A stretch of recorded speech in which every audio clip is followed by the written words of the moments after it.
Hey now, Brawlers, it's time for another Board Game Brawl review with Nick Minahan, sponsored by BoardGameBliss.com. Hey folks, today we're going to take a look at Besieged, Darkness and Fury from Cool Mini or Not. This is the first expansion for Besieged. It was released alongside the game, alongside the Kickstarter. That's how I got a hold of it. So consequently, in the overview, you're going to see some of the Kickstarter components, like an actual dragon miniature instead of a dragon standee. So just do your research, be aware that not everything is going to, all the content's going to be there, but there may be some little extra add-on things like that. But essentially, Darkness and Fury, of course, it can't be played standalone. You do need the basic game. But what this does is it removes, you remove all of the Abyss monsters from the base game, and you're replacing them all with the Iron Orcs in their tribes of different monsters. They also control the Skull Crusher trolls and the Tyrannizer trolls and the goblins and Mulfits, whatever they're called, which are like little creatures that blow up and with acid, things like that. So you're basically just fighting a new enemy tribe rather than the hordes of the Abyss, but the core gameplay stays the same. You are trying to defend the Citadel long enough for the messenger to get out and get help and come back against the hordes of these oncoming enemies. Now, if you watched my review of the base game of Besieged, which hopefully you have before you get to this point, if you've never played any of the game before, you know that I didn't care for Besieged, but nevertheless, I had the expansion and I still wanted to tell you about it, show you what's in it, because it could be helpful to you. And then I'll give you just a few final thoughts when we come back. So go ahead and take a look, and we'll talk about it later.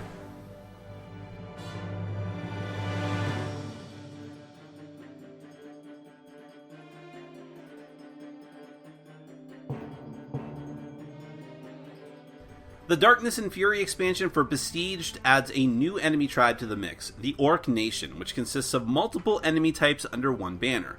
To use the expansion, you need to replace all of the enemy cards and event cards from the base game with the new ones. Everything else, including the resources and heroes, can be mixed together. Two new heroes are in this set. Bjorn the Dwarf has a strength of 2 and 2 abilities.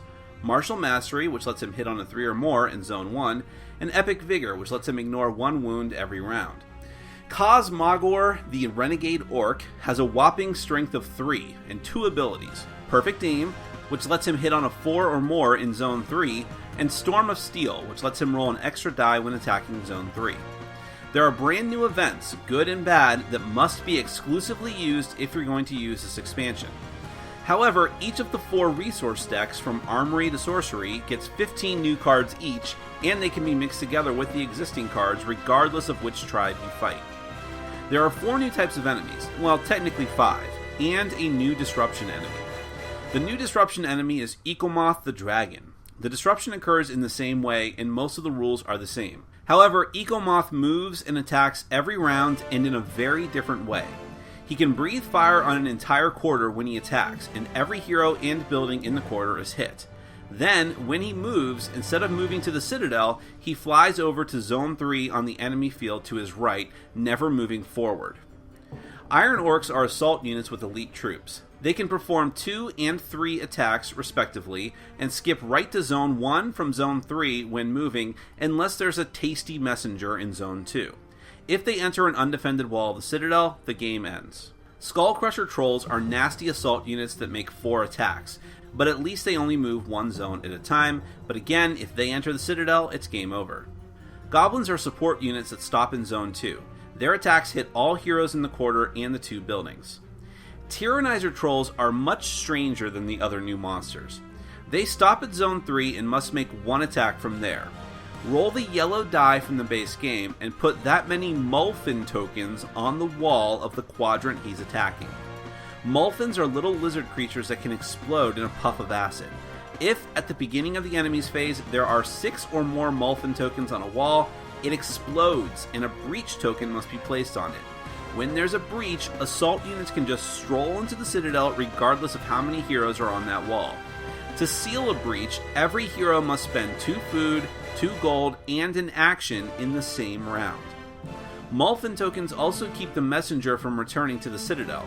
You can get rid of them by spending an action and rolling the Mulfin die, which either removes 1 to 4 Mulfins or injures you once or twice.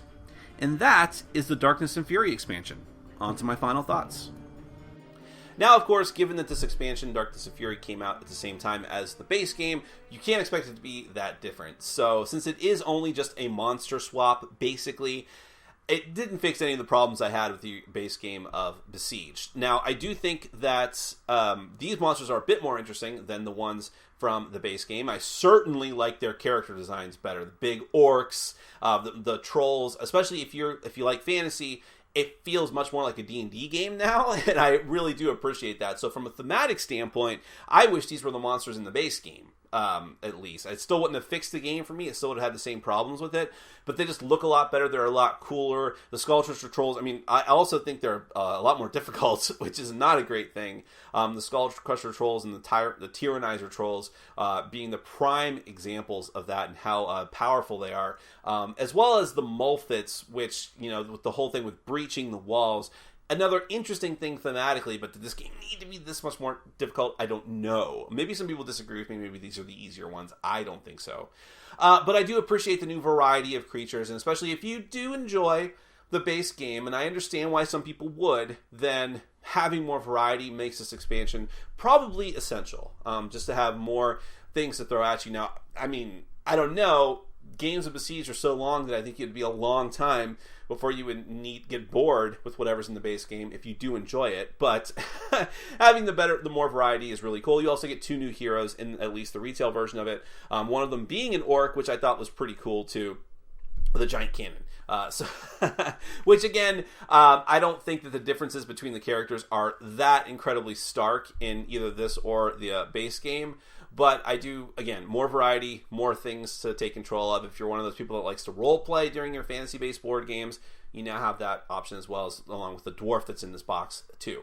So again, if you're not a fan of Besiege like I am not, then this isn't going to change your mind. But if you are a fan of Besiege, I think there's a great amount of content in here, lots more variety, very cool monsters with increased difficulty, in my opinion. So have at it.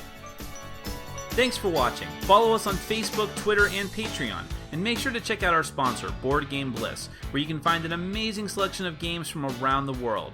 BoardGameBliss.com. Thanks for your support.